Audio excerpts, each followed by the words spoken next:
Hal-hazırda 2900 metr hündürlükdəyik. Burada düşərgə qurmuşuq.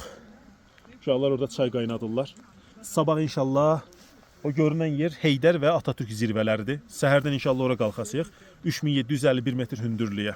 İndi burada düşərgədə su, çay qaynadırıq. Suyu nə tər əldə edirik onu göstərəcəm sizə. Buralarda bulaq yoxdur. Qar suyunu işlədirik. Bax budur. Sudur.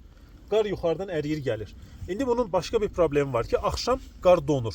Biz məsələn yaxın 3 saata qədər bu suyu istifadə edə bilmirdik. Su yox idi.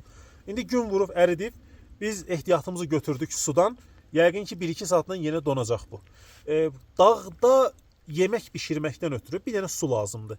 Götürülən qidalar da elə olur ki, su tapdın, qaynatdın, ondan sonra qatıb ya qurudulmuş düyü əvvəldən qreçka, hər hansı bir şey də ki, xaricdə var bunlar, əvvəldən bişirilir, suyu alınır onun, balaca paketdə. Tökürsən qaynar suyun içinə şişir qida olur. Bizdə hələ tam yoxdur onlardan.